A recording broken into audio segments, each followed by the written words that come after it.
I think that at the end of the day, no matter what it is, if you want it enough and you're willing to work for it, you can Mhm, do it. There's mhm, there are very few things in the world that I think would be out of reach because if you have the commitment in yourself and you're willing to do what it takes, you've got it. You just have to believe in yourself and your own abilities. And I think that that's something that these days, people maybe struggle with a bit more is having that kind of like you see on social media, oh, this person's gone to Duke. I'm never going to get into Duke. That person is just like you. The mhm. only thing that is different about them is that they wanted it and they took the steps to get there.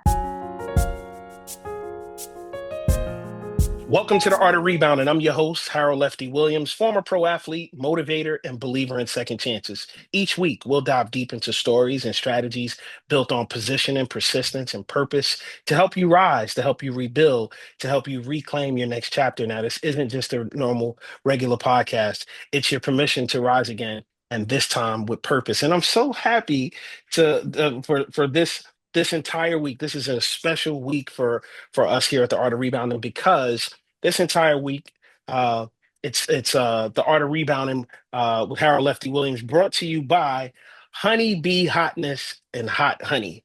So I'm super duper excited about that, and I'm super duper excited to have different Duke athletes on. And so this is exciting. My children were born in North Carolina, my oldest two children, and I lived there for about 7 years in North Carolina. So I'm excited. And today's guest she is an athlete. She's an amazing athlete. She's on the rowing team. She's a native of England, and she majors in cinematic arts and theater studies, which I love. We got so much in common. Okay, we'll dive right into it. But welcome to the show, Matilda Macartney. Did I say that Thank right? you. Yes, you Is that did. right? You did. Awesome, awesome. How are you? I'm very good, thank you. How are you? I'm doing great. And I noticed the accent right Yes, away because I think it's an England accent, isn't it? it is. It Okay. is. Yep. I'm from England. I have lived here I went to school here, so coming to Hmm. America was just a new kind of adventure for me. Hmm. And it's been great. It's been great so far. No, that's good. And coming to America was an adventure for you, but I played in England for a little short time. So going there was an adventure for me. I played in Nottingham, England, in the BBL, British Basketball League, and I had a lot of fun and I like England. Nottingham is different from London, but it's Very. very, nonetheless, I enjoyed myself. So let's jump into it. I have a few questions for you. First of all, this is so painless. It's going to be amazing, and you're going to do great. And the other thing that we have in common is theater. So my children are all Hollywood actors. My oldest son, Really? yeah, my oldest son, Elisha E.J. Williams. He's the star. He was the star of the hit show The Wonder Years, the reboot. He was the lead, Wow. the kid with the glasses, although he doesn't wear glasses. And he's now a part of the animation Stranger Things. He's Lucas in the animation. Yeah. Why did I not know this? Yes, yes. So we got a lot in common here. And my youngest son, CJ Williams, he worked with Tim Allen, was on Abbott Elementary. He's got a horror movie that's coming out soon called Buddy, which is pretty cool, with Wow. Topher Grace and Christine Milioti and a few other people. It's amazing. Okay. But Wow, anyway, yes. I just wanted to set the stage for what we have in common. That's all. That's all I'm That's just saying. amazing. Yeah. Wow. Whew, I Yeah. feel whew, gotta up my game. Yeah. So my first question for you is this. Why did you choose Duke and when did you first feel deep down that this was precisely where you needed to be, not just as a student, but as an athlete? Well, I knew that I wanted to come to the States. Ever since like I found out from my rowing club at the time that it was an option to come to America, I was like, yep, that is what I want to do. It sounds so much fun. I want to go to football games. I want to see like how it is over there. And so I started trying to get recruited to America. And I talked to a bunch of different schools. And it fell through at the last minute. I was talking to Princeton and I was very hopeful about going to Princeton. And then I basically, it kind of fell through at the last minute. And it was like April of my senior year of high school. And I got an email from one of the coaches at Duke saying, look, we would love to set up a call with you and find out more. And it was the exact same day that things kind of started to go wrong at Princeton. And I thought to myself, like, this has to be some kind of like divine intervention or some kind of Right. sign Mm-hmm. that Mm-hmm. I'm being sent to this place. And because it was so late, I hadn't come to visit or anything. And I just watched a few YouTube videos and I didn't know anything about Duke, like nothing about it. I didn't know how great a school Nothing? it is, nothing. And I watched a YouTube video and I was like to my dad, I was like, Dad, this looks great. I was like, wow, Mm-hmm. maybe I want to go to Mm-hmm. Duke. Um, and I took the chance and I came without ever visiting the school. Um, and I moved in my freshman year, and I was like, as soon as I stepped foot on campus, I was like, yeah, this is the place for me. It's been it's been so much fun so far. I've just finished my um, fall semester of sophomore year, and Mm-hmm. it's flown by. This semester went by so fast, and it's just great. The team's great, the facilities are great, the culture at the school is great. It's like it's everything I could have wanted it to be. No, that's pretty cool, and I can see the excitement in your eyes and the adventure. My daughter's and her she just finished her fall sophomore, finishing up her uh first semester of her sophomore year, and so just to hear her excitement, to see your excitement, is pretty cool. I'm excited for you. My next question is, what does a day in your life look like during the season, and what keeps pushing you through um the most demanding part of your routine? Yeah, so we have a kind of unique thing in that our season is technically the spring, but we still are kind of also in season in the fall. So we're Hmm. basically always in season, which is it's a lot. Like it's hard having to deal like schoolwork and training twice a day. Hmm. Hmm. Um, but it's just one of those things that I've grown up with it. Like I've been involved in sport my entire life. Hmm. And so I've gotten really good at being able to manage my time very well. But like a typical day would be we have water session at the bus leaves at 6 a.m. and we have that every day through the fall. And we have Sunday off, and then we'll have a second session in the afternoon, like lift or something. Like we'll go on the rowing machine, and that's like it's a lot, but it also feels like I mean, I'm so lucky to be at such an amazing school and to have this Hmm. opportunity that it's like I can't take any of it for granted. I've just gotta get on with it because there's nothing else I can do. And I mean, I obviously enjoy it, so it's so it's Yeah, no, easy. facts. Yeah, no, listen, I played professional basketball 15 years, being a pro athlete, being a college student athlete. I know all about the grind. It's a grind, you know what I mean? It's the grind, and it's you get on a routine, you're on the schedule, and we got to get to it, and we got to make it happen, right? And so these are the things that people dream of, right? You got there's so many kids who would love to be in your position, to be at Duke or to be a college athlete, right? Student athlete, like that's amazing. What's your favorite moment at Duke, and why does that moment stand out? And why is it especially meaningful to you? That's a great question. I've had so many amazing moments, and I've been thinking about this a lot as the semester has like come to an end. Hmm. And I think that one thing that I'll always remember was from last year. So my first semester in a new country with a new Hmm. team, and um, on the team, there's a tradition at Thanksgiving that we have like a team Thanksgiving before everyone goes home. And last year, one of our seniors, she was from the area and her family home was nearby. So her parents invited the whole team over, cooked us a full Thanksgiving meal. People were bringing stuff like green beans and like desserts and Hmm. things. And then we have this really nice tradition where you get given one other person on the team and you write them a thankful note for why you're thankful to have them with you on the team. And it just was like, it was when I really thought, wow, like I've got this amazing community here. And I'm so lucky to have all of these girls who are so committed to the team and to trying as hard as they can and who just genuinely care about each other. And I think Hmm. that's really stuck with me, especially like being away from home and feeling homesick. I really felt like, I've got my new family over here.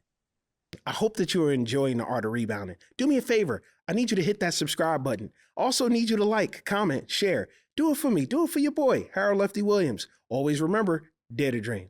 No, that's pretty cool.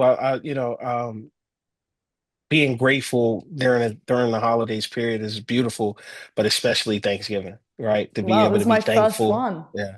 Yeah. first And Thanksgiving. so was it memorable? It was really fun. This year, everyone kept asking me, they were like, oh, what do you normally do at home for Thanksgiving? And I was like, guys, I think you forget that we don't have Thanksgiving at Hmm. home. but Hmm. but now I've got a new home for Thanksgiving. The last 2 years Yeah. I've gone home with one of the girls from the team, and her family is Hmm. taking care of me, and it's been Hmm. great. So it's really fun. No, that's pretty cool. What is something about being a Duke athlete that people on the outside often don't see or understand? Um, and how has that shaped your growth as a person? I think that, kind of like going back to what I said about balancing the schedule, there, everyone at Duke is incredibly smart and is Hmm. incredibly good at what they're doing. Hmm. But the people who are also on a sports team have to balance that as well as the kind of like the grit that you have to do your sport, the fact that we have to wake up at like 5:30 every day to do Hmm. a session, and then all the things that come with that, so like injury or not making the team how you want. And there are lots of things that I think can definitely impact people and athletes especially a lot more, that then you just have to kind of brush it off, get back on with it, and go to class, go to your first class and just change your mindset. And I think that Hmm. that's something that's very unique to have as an athlete. And it's such a gift to be able to have to go through all of these things now. Because as my dad always says to me, anything that happens now, it's just building my resilience. It's going to Hmm. be, Hmm. even if in the future I'm not rowing anymore, there's going to be something. I'm not going to get the job. Something's going to happen. And Hmm. I've been set up for that by the Hmm. things that are happening to me now. So that's really special. And I'm lucky to have that. No, I love that. So listen, someone is sitting at home and they're watching this on YouTube, or someone's sitting in the car and they're listening to it on iHeartRadio or Apple Podcasts or Spotify or whatever. They're listening to this Sirius XM to what, and they're saying, hmm, I wish. What could you tell your younger self or that person who's listening to this? Um, how can you speak to resilience and how it's needed to be able to balance school and as an athlete? And there's someone who wants to go to Duke. They want to play football, basketball, rowing, tennis, whatever, right? How can you pour into them in this moment? The floor is yours. I think that at the end of the day, no matter what it is, if you want it enough and you're willing to work for it, you can Mhm. do it. There's Mhm. there are very few things in the world that I think would be out of reach, because if you have the commitment in yourself and you're willing to do what it takes, you've got it. You just have to believe in yourself and your own abilities. And I think that that's something that these days, people maybe struggle with a bit more, is having that kind of like, you see on social media, oh, this person's gone to Duke, I'm never going to get into Duke. That person is just like you. The Mhm. only thing that is different about them is that they wanted it and they took the steps to get there. And I think that every time you have a setback, you can learn from it. There's something you can take from it, and that will help you. Because I always like to think everything happens for a reason. There's always something, every kind of negative thing will have some kind of silver lining to it. And I mean, I saw that with my own kind of journey getting to Duke. Like, I could have been at Princeton and I am not. And so I think, I would tell myself, I would say, you've just make it through school. Keep in mind what you want in your future. You want to go row, you want to be out there having fun in America. And to do that, you've got to work hard. And I think that's the main, at the end of the day, if you work hard, there's nothing that can beat it. Listen, I think that this is it's as sweet as the honeybee hotness. It is as spicy as the honeybee hotness. I think you just dropped some hot information for everyone out there who's looking to bounce back and to overcome and to achieve and to go after those dreams that I always say is trying to make its way towards you. You just have to take the steps and make your way towards it, right? Listen, I hope everyone's enjoying the podcast. I wanted to get a chance to come on and tell you quickly that I have a brand new book that's getting ready to come out. It's called, you guessed it, The Art of Rebounding. I'm going to help you bounce back. I'm going to show you different ways on how you can position yourself. I'm going to show you how you can persevere, how you too can get through to grab control and position yourself into the purpose that you want to see. So make sure that you go to theartofrebounding.com to join the waiting list. Head on over to theartofrebounding.com to join the waiting list. If you haven't gotten a chance to follow or subscribe to the audio side of the show, make sure you go to iHeart Radio and do that first. And then you can go to every other platform and do it as well. All right? Now, back to the show. Last question, and it may be a difficult one. You ready?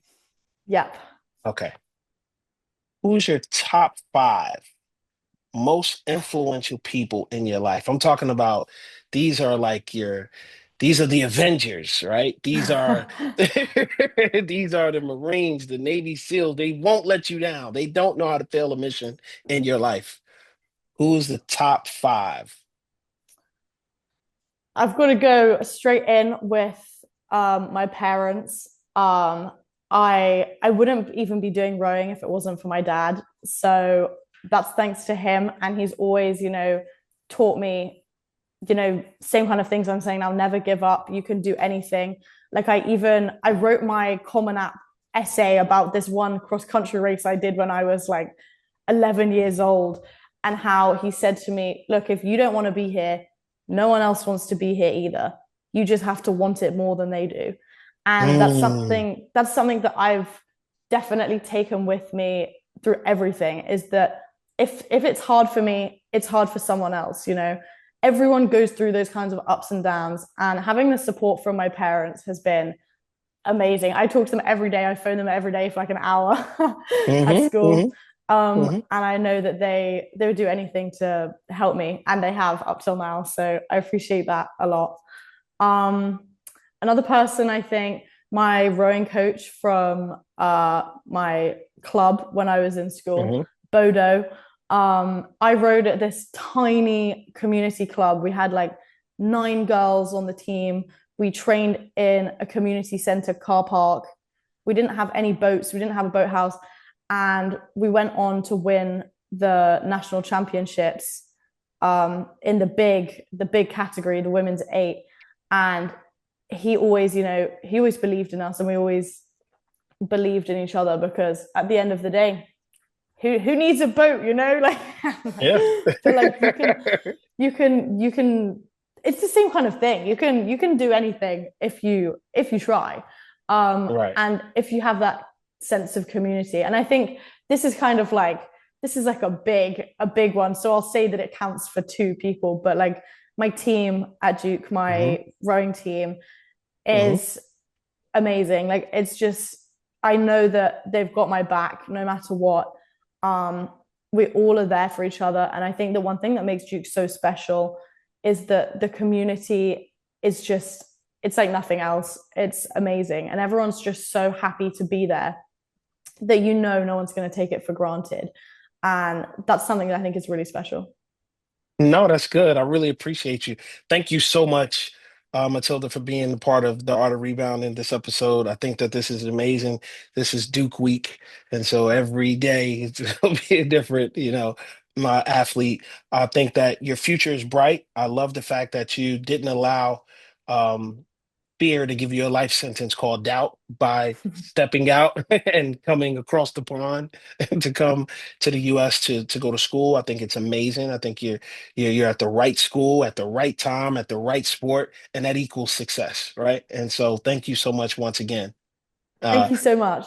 You're welcome. That's it for today's episode of The Art of Rebounding. Remember, the fall isn't what defines you, it's how you rise that writes your story. Whether you are uh, bouncing back from a hard loss, recentering yourself, whether you are trying your hardest to stand again, know this: you're not alone. You were never alone. You were built for more.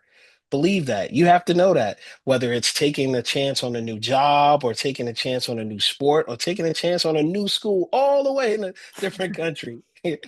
You are able to be successful. You just have to try. Listen, follow me on social media on all platforms at Lefty Williams. Follow the show. It's at The Art of Rebounding. I'm always down to hear about your comeback and see how you were able to reposition yourself. I promise you, I love hearing these things because it motivates me to keep going as well as we continue to bring you phenomenal episodes. Today's show was brought to you by Honeybee Hotness, and you can go check it out at honeybeehotness.com. Once again, thank you to Matilda Macartney. Appreciate you. And always remember, dare to dream.